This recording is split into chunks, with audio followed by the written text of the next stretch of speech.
Ito po bahay ni Tito Ronnie. Mag-isa lang po siya. So, punta po tayo dun sa mga baboy namin.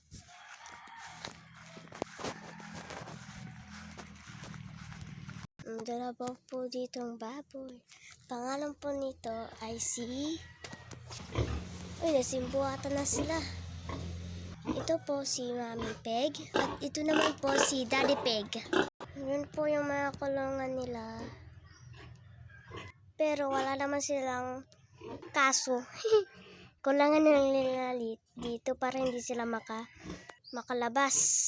At dito, sobrang gulo. Hindi pa po ito nalilinis. At ito po yung kulungan ng mga baby pig. Nung dati, merong mga pigs dito na 3 sila kasi dito kasi maliliit lang sila.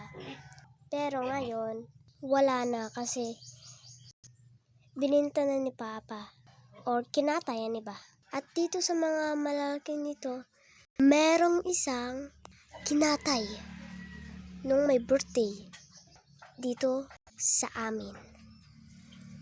Hindi ko alam kung sinong pangalan nun kasi wala pa yung pangalan. Ito may pangalan na. Pero meron pa rin pig na pangalan din na. At pinangalanan ko yung dati, yung babae, tapos lalaki dito.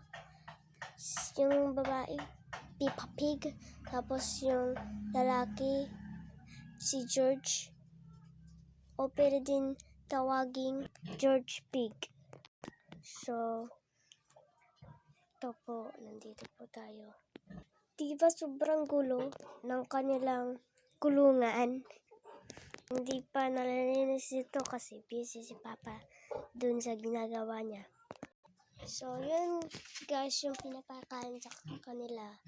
Ito, kangkong at pinapainom ng tubig na galing sa bobon.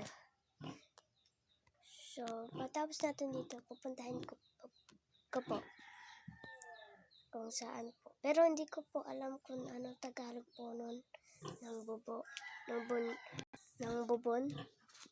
So, yun guys. Ang laki nila kasi kaya hindi na sila cute. So guys, punta tayo doon sa bobon. Kung meron doon tubig. Meron doon, marami doon tubig. Joke lang. Hindi pala. Ano lang siya, kaunti lang. Ganito lang. Ganyan. See? Ewan ko kung ano. Uy! Sino yun? Yan doon si Sam. Na malaro. So, punta tayo dun sa bubon.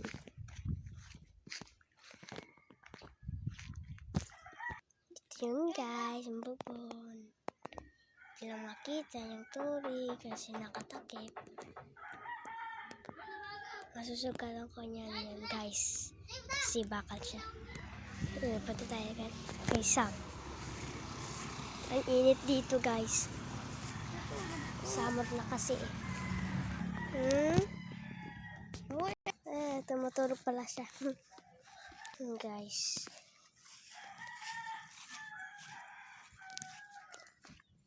So yun guys, sana nag-enjoy po kayo sa video na po na ito.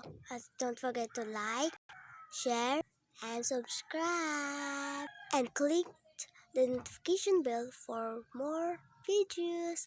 Bye-bye!